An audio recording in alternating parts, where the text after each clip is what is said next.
इस वीडियो को देखने के बाद आप जान पाएंगे कि नींद क्या है तथा नींद के समय को कम कैसे करें और गहरी नींद का रहस्य क्या है। और वीडियो के अंत में आपको अच्छी और गहरी नींद के लिए कुछ छोटे छोटे यौगिक उपाय भी बताए जाएंगे।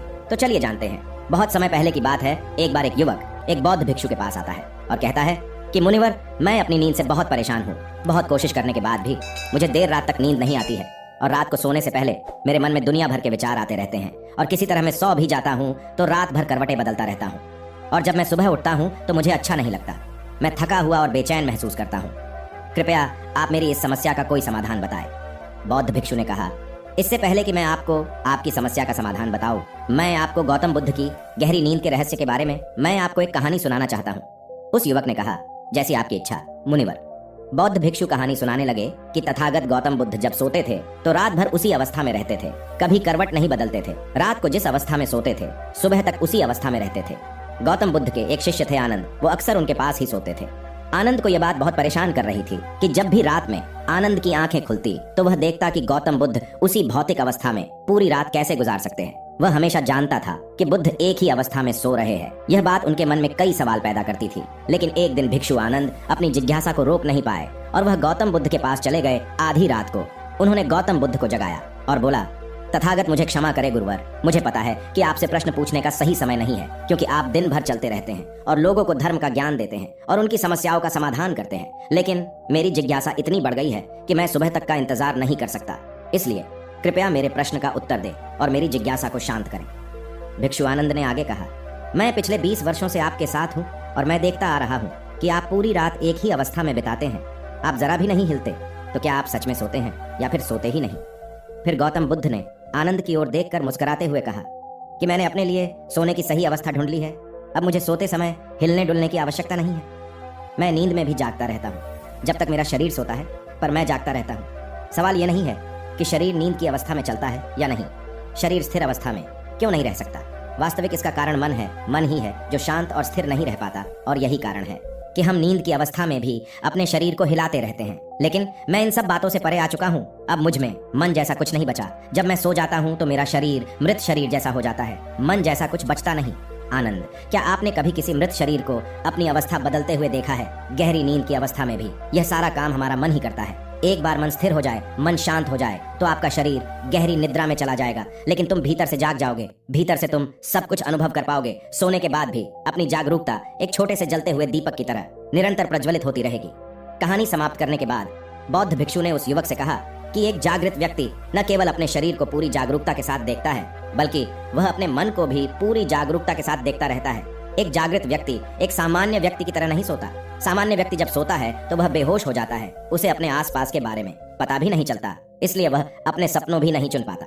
जब एक बुद्ध व्यक्ति सोता है तो वह जागता है। जैसे सुबह उसकी आंखें खुली होती हैं, वैसे ही बुद्ध व्यक्ति की नींद में भी खुली होती है। इसीलिए कहा जाता है कि एक बुद्ध व्यक्ति कभी नहीं सोता है, जबकि एक आम आदमी सोता है तो वह नहीं जानता कि वह कब सो जाता है। लेकिन अगर आप जागने और सोने के बीच के उस छोटे से क्षण में जागते रह सकते हैं, जब हम सोने के बहुत करीब होते हैं, तो कुछ आश्चर्यजनक होगा जो आपको जागरूकता के करीब लाता जाएगा। यह सुन उस व्यक्ति ने कहा, मुनिवर, मुझे इतनी गहरी और आध्यात्मिकता की बातें समझ में नहीं आती है। कृपया मुझे आसान शब्दों में समझाएं कि मुझे गहरी नींद आसानी से क्यों नहीं आती। बौद्ध भिक्षु ने कहा, देर रात तक जागने और आसानी से नींद न आने के मुख्य 5 कारण होते हैं। सबसे पहला कारण है बिस्तर पर सोने के अलावा अन्य काम करना।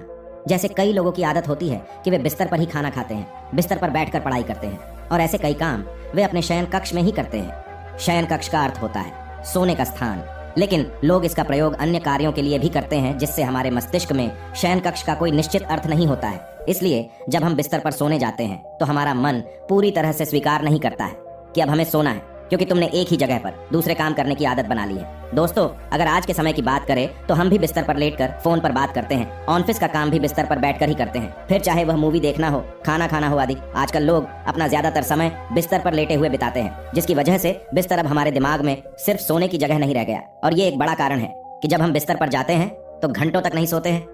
बौद्ध भिक्षु ने आगे कहा, बौद्ध आश्रमों में भिक्षु सुबह उठते ही अपना बिस्तर छोड़ देते हैं और फिर रात के समय ही वापस बिस्तर पर जाते हैं, जिससे उसके मस्तिष्क को पता चल जाता है कि बिस्तर पर जाने का मतलब है अंदर जाना।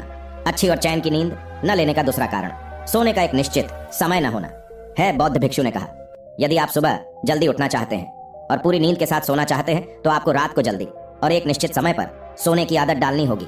बौद्ध के आश्रमों में रहने वाले भिक्षु हमेशा प्रकाश लेते हैं और सोने से कुछ घंटे पहले निश्चित समय पर आसानी से पचने वाला भोजन करें और प्रतिदिन निश्चित समय पर सो जाएं। तो इस तरह वे एक निश्चित दिनचर्या का पालन करते हैं। दोस्तों, अगर हम आज के लाइफस्टाइल की बात करें तो ज्यादातर लोगों का न तो सोने और न ही उठने का एक निश्चित समय होता है और न ही वे इस बात का ध्यान रखते हैं कि रात का खाना हल्का और जरूरत से थोड़ा कम हो, बल्कि उनका मुख्य भोजन होता है केवल रात में। देर रात तक जागते रहते हैं क्योंकि अगले दिन कोई काम नहीं होता है। अगर ये रात में मूवी देखने लगे तो कितनी ही रात क्यों ना हो जाए, मूवी पूरी करके ही सोते हैं। समय और जीवन के बीच कोई सामंजस्य और नियंत्रण नहीं है। और फिर यही वो लोग होते हैं जो अगले दिन अधूरी नींद के साथ जागते हैं और दिन भर बेचैनी और थकान महसूस करते हैं। यौगिक संस्कृति में नींद को एक चमत्कारी दुनिया कहा गया है। अगर आप नींद को समझ लें तो आप नींद में अपने अंदर बहुत कुछ पैदा कर सकते हैं, और अगर आप नहीं समझते तो आप इसे खराब भी कर सकते हैं। बौद्ध भिक्षु ने तीसरा कारण बताया कि सोने से पहले नकारात्मक चीजों के बारे में सोचना है। जिस तरह के विचारों के बारे में सोचते हुए आप सोते हैं जब आप अपनी आंखें खोलते हैं, सुबह में ये आपके दिमाग में आने वाले पहले विचार है। इसलिए जब आप नकारात्मक विचारों के साथ सोते हैं तो आप सुबह उन्हीं के साथ उठते हैं। बिस्तर पर लेटकर जब हम सोने ही वाले होते हैं तब हमारा अवचेतन मन सबसे अधिक सक्रिय होता है और इस समय हम अपने अंदर जो विचार पैदा कर रहे होते हैं, हमारा अवचेतन मन सीधे उन विचारों को स्वीकार करता है और उन्हें वास्तविकता में लाने की कोशिश करता है। हमारा अवचेतन मन नहीं कर सकता अच्छे और बुरे विचारों के बीच का चयन। बौद्ध भिक्षु ने बताया कि अच्छी और गहरी नींद न आने का चौथा कारण है गलत तरीके से सोना। बौद्ध भिक्षु ने कहा कि आपने सुना होगा कि उत्तर की ओर सिर करके न सोए। ऐसा इसलिए कि जब हम उत्तर की ओर सिर करके सोते हैं तो पृथ्वी के चुंबकीय खिंचाव के कारण हमारे शरीर का बहुत सारा खून दिमाग की तरफ जाने की कोशिश करता है और दिमाग में पाई जाने वाली नसें बहुत पतली हो जाती है। इनके फटने का खतरा बढ़ जाता है और अगर इंसान ज्यादा बूढ़ा और कमजोर है तो उसकी मौत भी हो सकती है। लेकिन आमतौर पर जो लोग उत्तर की ओर सिर करके सोते हैं वे सुबह उठते ही सिर में तनाव महसूस करते हैं, जबकि हमें कोशिश करनी चाहिए कि या तो हम सीधे सोए या फिर बाईं ओर करवट लेकर सोए। इससे शरीर के अंगों पर अतिरिक्त दबाव नहीं पड़ता है। सोते समय बहुत मोटे गद्दे का उपयोग न करें क्योंकि यह आपकी रीढ़ को मोड़ देता है और गहरी नींद में बाधा डालता है। साथ ही ज्यादा मोटे तकिए का इस्तेमाल न करें क्योंकि इससे आपकी गर्दन ज्यादा मुड़ जाती है और आपका शरीर तनाव महसूस करता है और इससे आपकी गहरी नींद में बाधा आती है। बौद्ध भिक्षु अच्छी व गहरी नींद का पांचवा कारण बताते हैं कि खाद्य पदार्थों का अधिक मात्रा में सेवन करना और देर से पचना। अगर आप रात को भरपेट और अधिक तैलीय पदार्थों का सेवन करते हैं तो यह हमारी नींद में भी बाधा डालता है क्योंकि इन पदार्थों को पचाने में काफी समय और ऊर्जा लगती है। इसलिए अगर आप ऐसे पदार्थों का सेवन करते हैं तो सोने से करीब 3-4 घंटे पहले इन्हें खाने की कोशिश करें। उस व्यक्ति ने कहा, मुनिवर, मैं समझता हूँ कि गहरी और चैन की नींद न आने के क्या क्या कारण हो सकते हैं, लेकिन अब क्या आप कुछ ऐसे उपाय बता सकते हैं जिन्हें करने से हमें गहरी नींद आने में मदद मिलती है? बौद्ध भिक्षु ने कहा, मैं आपको कुछ ऐसे उपाय बता रहा हूँ जिन्हें आप सोने से पहले या उठने के बाद कर सकते हैं, जिससे न सिर्फ आपकी नींद गहरी होगी बल्कि आपके जीवन में एक सकारात्मक बदलाव भी आएगा। और ये सभी काम आपको नहीं करने चाहिए।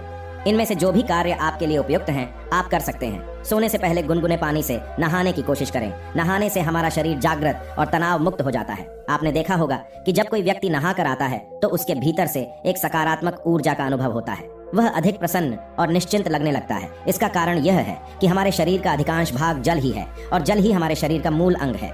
सोने से पहले हो सके तो अपने बेडरूम में किसी भी ऑर्गेनिक तेल और रुई का दिया जलाए। इससे आसपास के वातावरण में सकारात्मकता आती है। सोने से पहले थोड़ा पानी पिए, इससे आपको काफी फायदा होगा।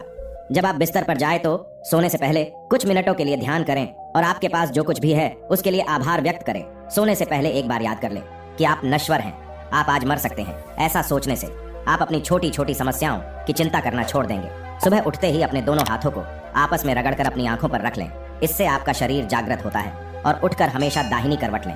हमेशा रात को जल्दी सोने की कोशिश करें ताकि आप सुबह जल्दी उठ सके और पूरी नींद ले सके। तो दोस्तों, ये थे कुछ तरीके जिससे आप अपनी नींद को गहरी और आरामदायक बना सकते हैं। उस व्यक्ति ने बौद्ध भिक्षु को उसकी शिक्षा के लिए धन्यवाद दिया और वहां से चला गया।